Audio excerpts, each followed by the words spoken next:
How Apologetics Changed My Life by Lee Strobel. Skepticism is part of my DNA. That's probably why I ended up combining the study of law and journalism to become the legal editor of the Chicago Tribune, a career in which I relentlessly pursued hard facts in my investigations. And that's undoubtedly why I was later attracted to a thorough examination of the evidence, whether it proved to be positive or negative, as a way to probe the legitimacy of the Christian faith. A spiritual cynic, I became an atheist in high school.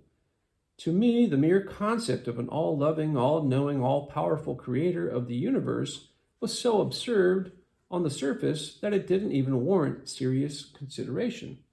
I believed that God didn't create people, but that people created God out of their fear of death and their desire to live forever in a utopia they called heaven. I married an agnostic named Leslie. Several years later, she came to me with the worst news I thought I could ever get. She had decided to become a follower of Jesus. My initial thought was that she was going to turn into an irrational, holy roller who would waste all of her time serving the poor in a soup kitchen somewhere. Divorce, I figured, was inevitable. Then something amazing occurred. During the ensuing months, I began to see positive changes in her character, her values, and the way she related to me and to the children. The transformation was winsome and attractive. So one day, when she invited me to go to church with her, I decided to comply. The pastor gave a talk called Basic Christianity, in which he clearly spelled out the essentials of the faith. Did he shake me out of my atheism that day? No, not by a long shot. Still, I concluded that if what he was saying was true, it would have huge implications for my life. That's when I decided to apply my experience as a journalist to investigating whether there is any credibility to Christianity or any other faith system. I resolved to keep an open mind and follow the evidence wherever it pointed, even if it took me to some uncomfortable conclusions.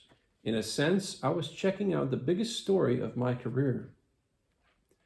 At first, I thought my investigation would be short-lived. In my opinion, having faith meant you believed something even though you knew in your heart that it couldn't be true. I anticipated that I would very quickly uncover facts that would devastate Christianity. Yet as I devoured books by atheists and Christians, interviewed scientists and theologians, and studied archaeology, ancient history, and the world religions, I was stunned to find that Christianity's factual foundation was a lot firmer than I had once believed. Much of my investigation focused on science, where more recent discoveries have only further cemented the conclusions that I drew in these studies. For instance, cosmologists now agree that the universe and time itself came into existence at some point in the finite past. The logic is inexorable. Whatever begins to exist has a cause. The universe began to exist, and therefore the universe has a cause. It makes sense that this cause must be immaterial, timeless, powerful, and intelligent. What's more, physicists have discovered over the last 50 years that many of the laws and constants of the universe, such as the force of gravity and the cosmological constant, are finely tuned to an incomprehensible precision in order for life to exist. This exactitude is so incredible that it defies the explanation of mere chance. The existence of biological information in DNA also points towards a creator. Each of our cells contains the precise assembly instructions for every protein out of which our bodies are made, all spelled out in a 4-letter chemical alphabet. Nature can produce patterns, but whenever we see information, whether it's in a book or a computer program, we know there's intelligence behind it. Furthermore, scientists are finding complex biological machines on the cellular level that defy a Darwinian explanation and instead are better explained as the work of an intelligent designer. To my great astonishment, I became convinced by the evidence that science supports the belief in a creator who looks suspiciously like the God of the Bible.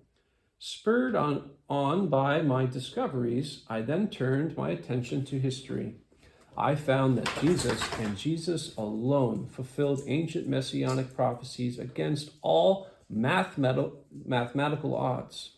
I concluded that the New Testament is rooted in eyewitness testimony and that it passes the tests that historians routinely use to determine reliability. I learned that the Bible has been passed down through the ages with remarkable fidelity. However, the pivotal issue for me was the resurrection of Jesus. Anyone can claim to be the Son of God, as Jesus clearly did. The question was whether Jesus could back up that assertion by miraculously returning from the dead.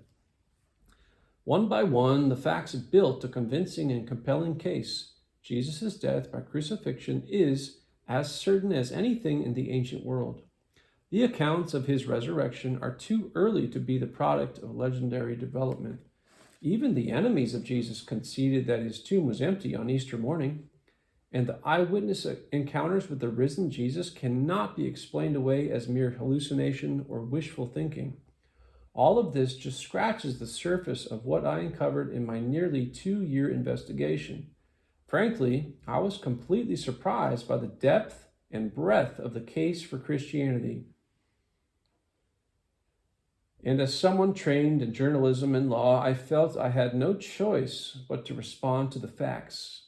So, on November 8, 1981, I took a step of faith in the same direction that the evidence was pointing, which is utterly rational to do, and became a follower of Jesus.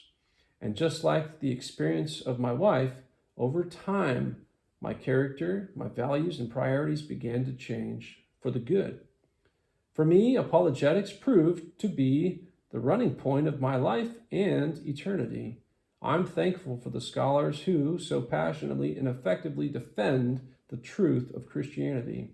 And today, my life's goal is to do my part in helping others get answers to the questions that are blocking them in their spiritual journey toward Christ.